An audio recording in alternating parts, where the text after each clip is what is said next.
Saudara, saat ini tema kita seperti Anda tahu semua bahwa tema kita yaitu Jesus at the center. Yesus yang ada dalam pusat kehidupan kita, saudara. Tadi kita sudah dengar dan sudah kasihkan satu skit dari tim kreatif, ya.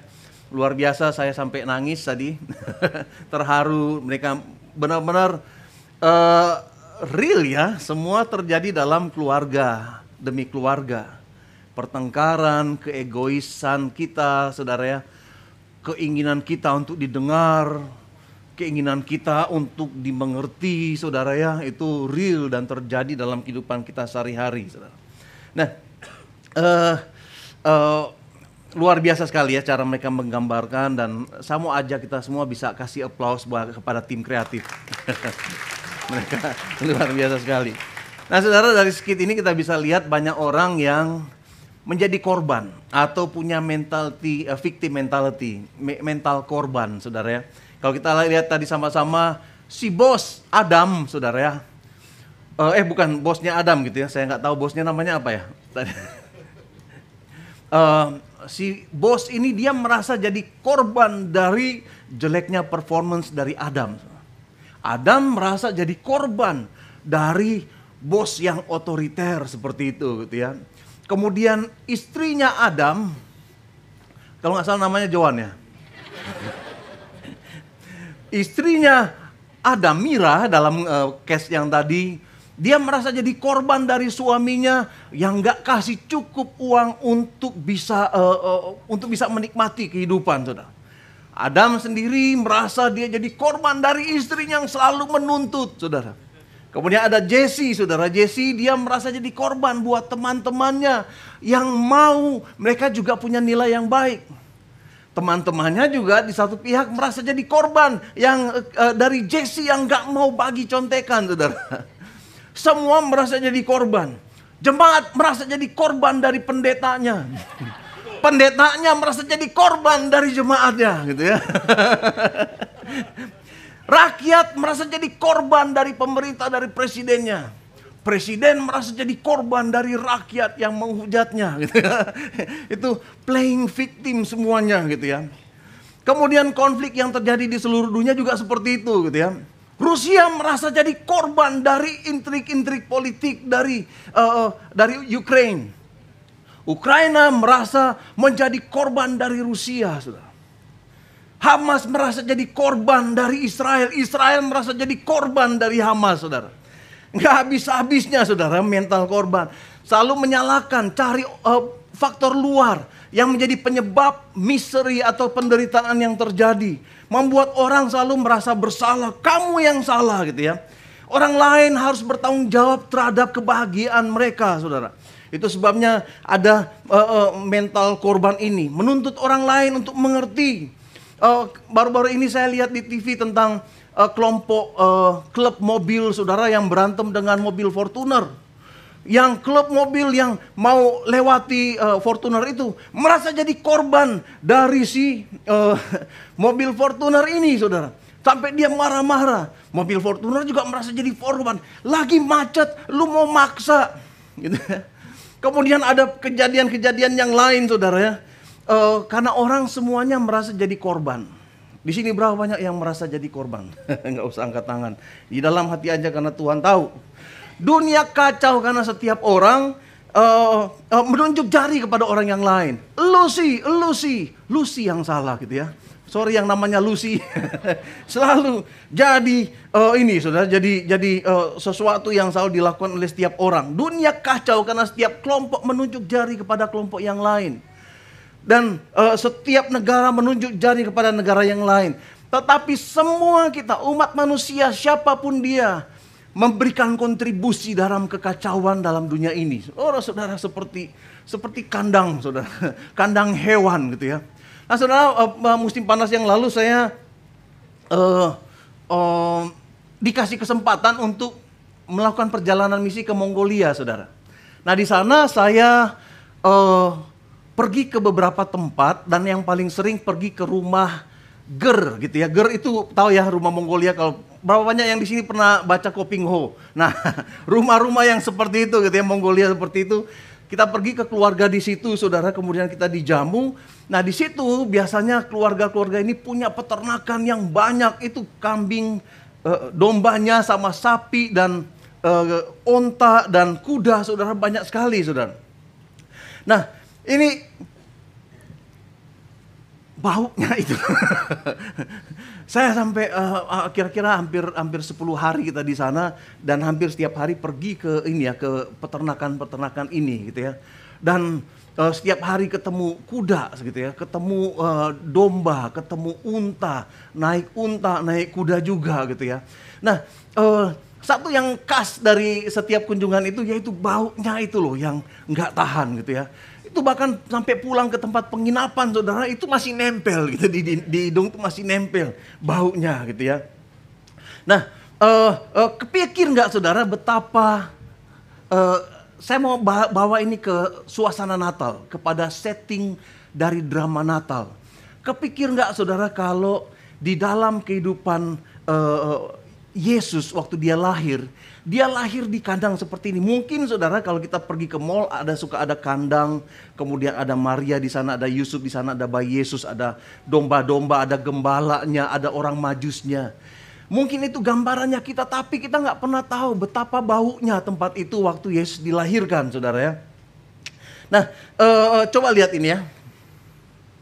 Ini kira-kira gambaran atau replika dari kandang atau apa ya, kandang hewan ya, di dalam kita katakan kandang hewan tempat Yesus dilahirkan, ada palungannya, dan biasanya itu bukan dari di Timur Tengah itu, di Israel itu bukan dari itu ya, nggak semuanya dari kayu-kayu yang disusun, tetapi dari goa yang dipahat, saudara ya, untuk bisa melindungi ternak-ternak ini dari udara yang dingin.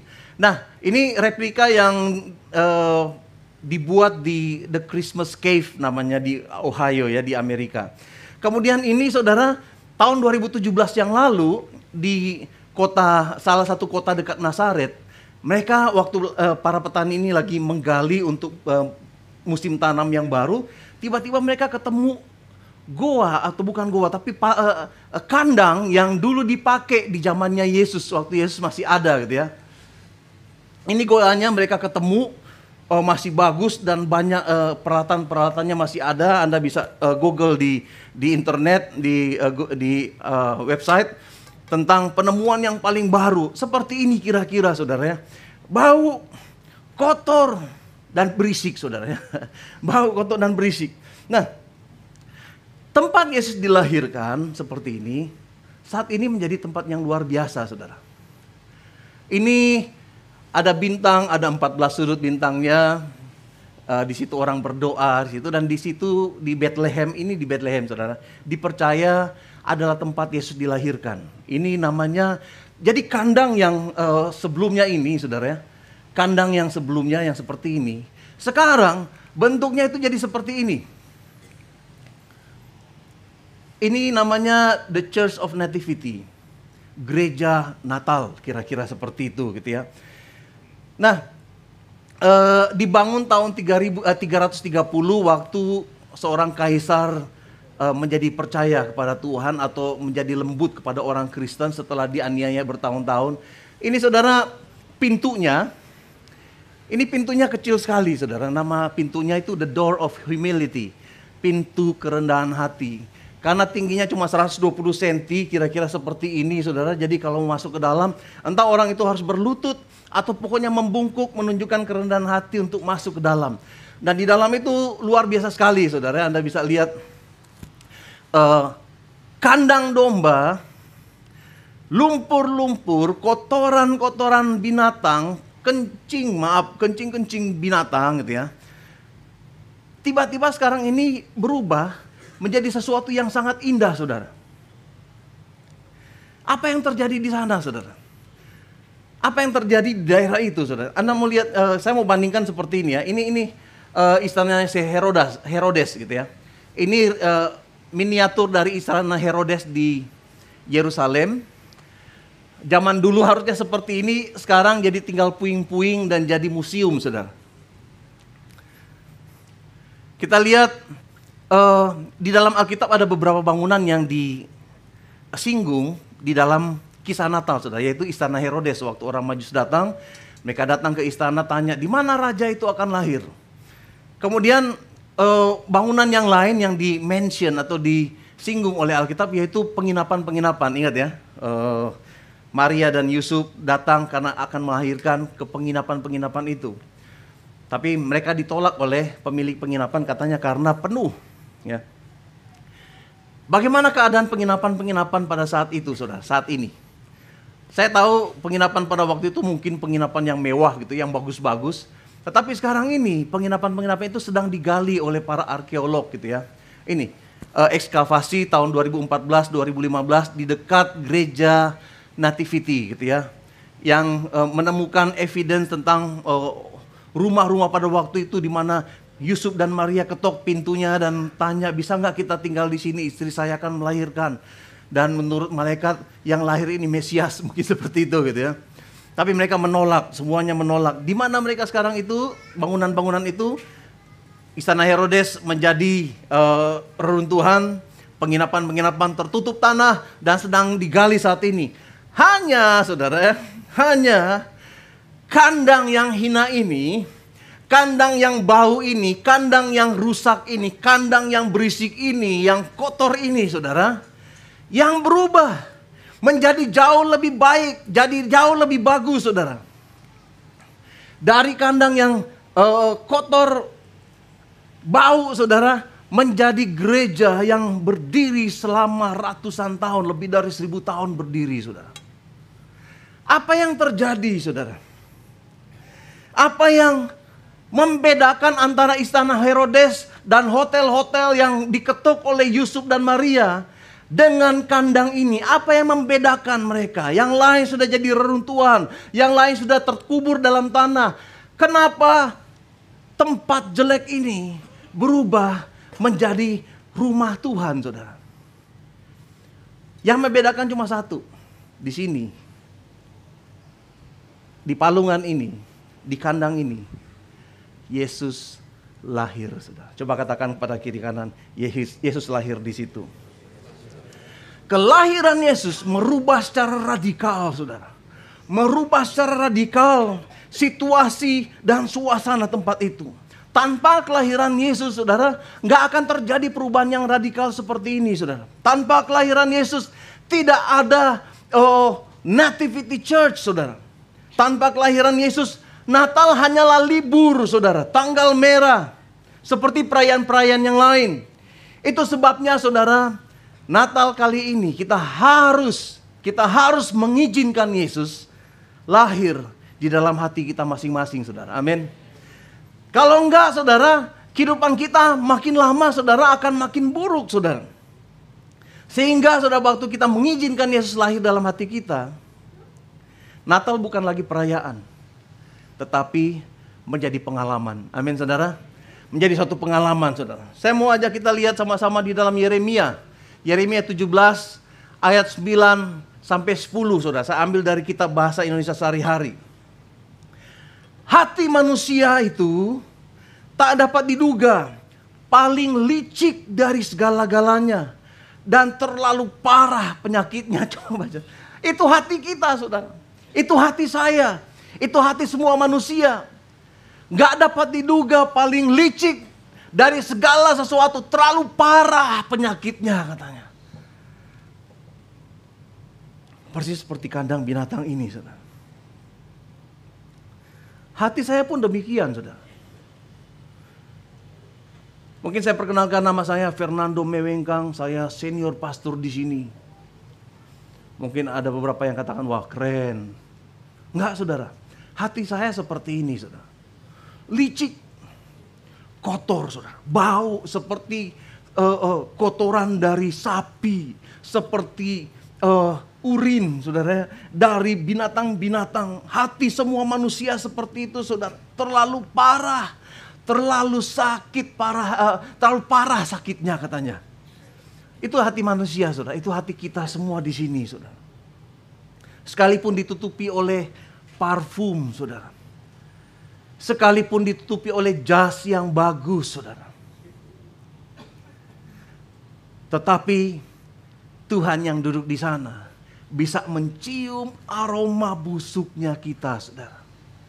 Tuhan di sana bisa mencium aroma busuk dari hati kita, saudara.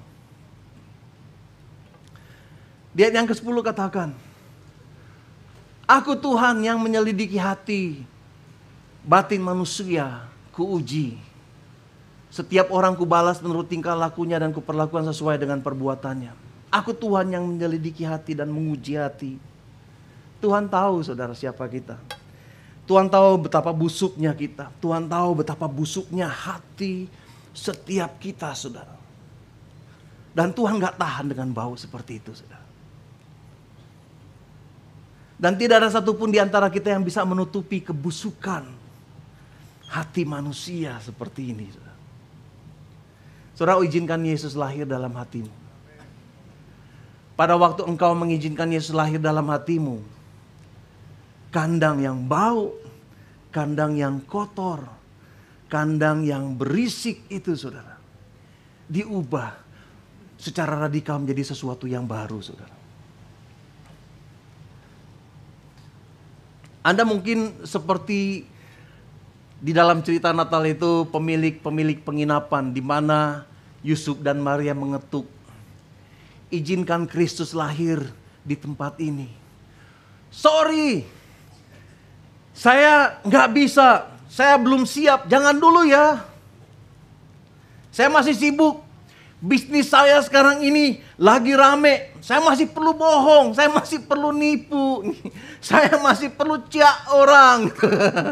Saya masih perlu jadi raja tega, saya masih perlu lakukan ini, jangan dulu ya. Kemudian Yusuf Maria pindah ke tempat yang lain dan ketuk pintunya juga.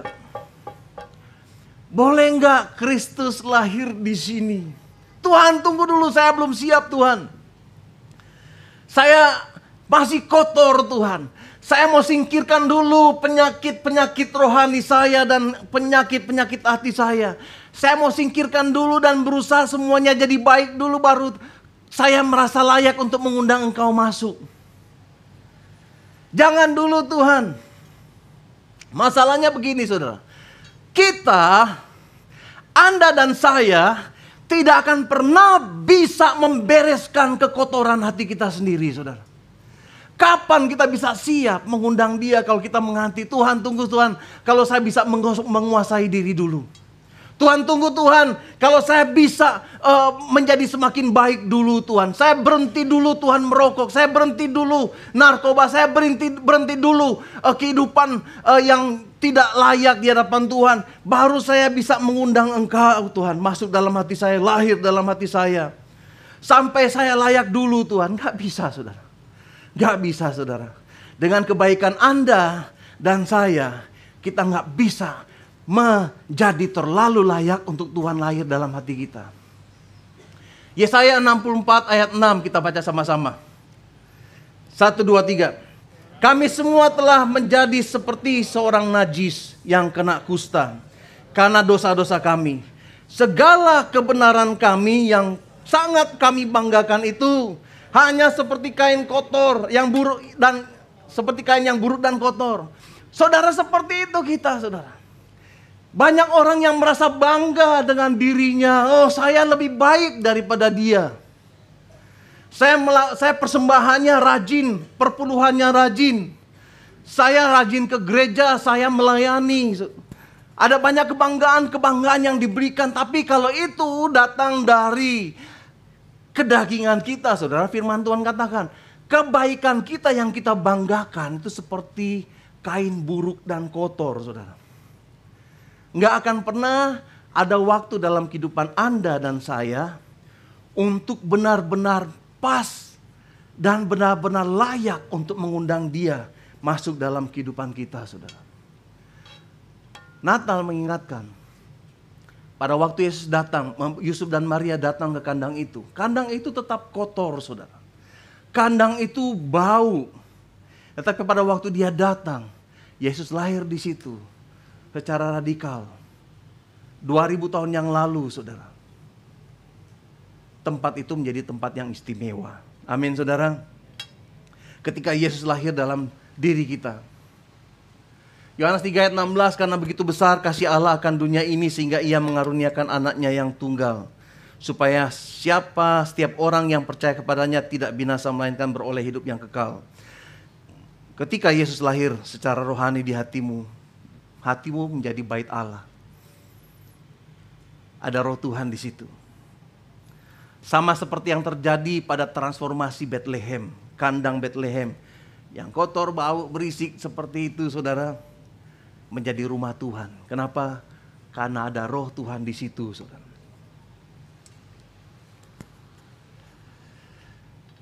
Tanah dari kandang Bethlehem itu berubah menjadi marmer, saudara. Menjadi marmer yang bagus sekali.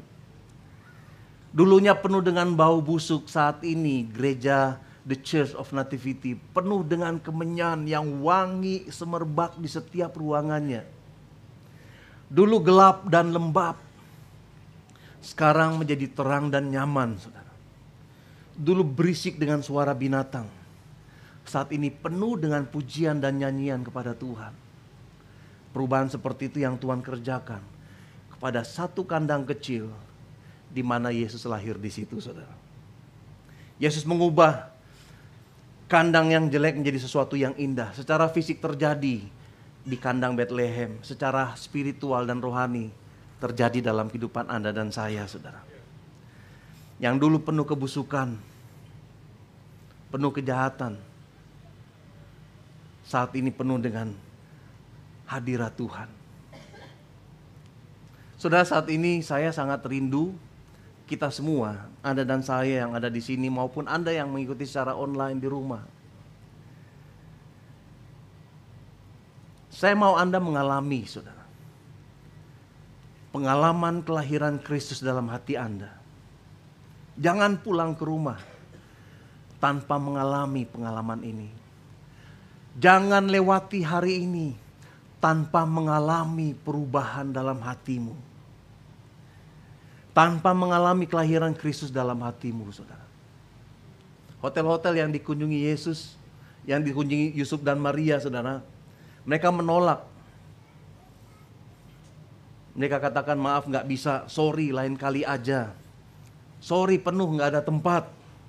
Saat ini tempat-tempat itu terkubur dalam tanah.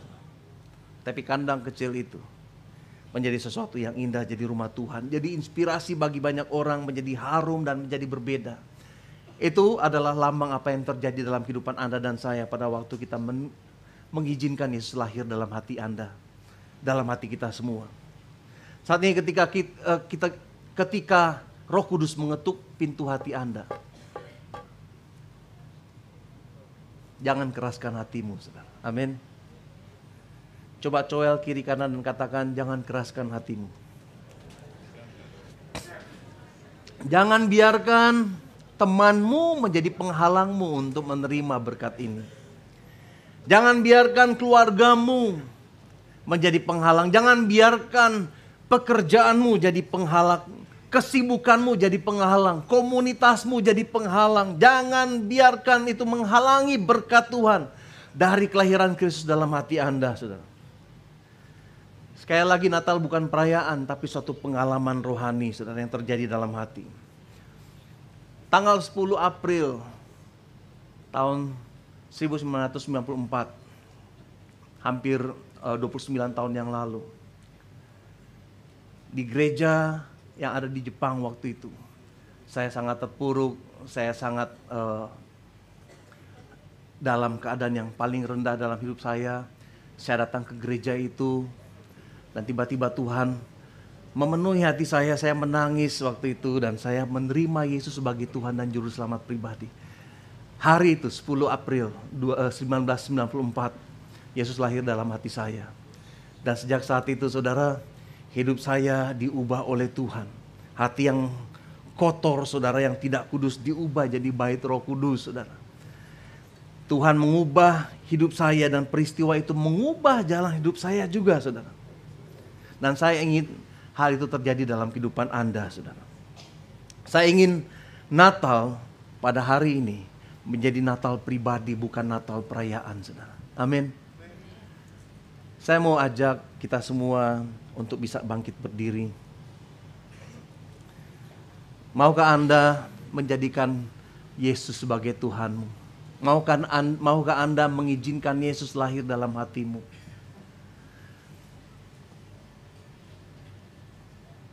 Pada waktu Anda menerima Dia, pada waktu Anda merespon ketukan di pintu hati Anda, jangan keraskan hatimu. Izinkan Yesus lahir di hatimu sehingga Yesus jadi juru selamat dan menjadi pusat dalam kehidupanmu. Mari kita berdoa.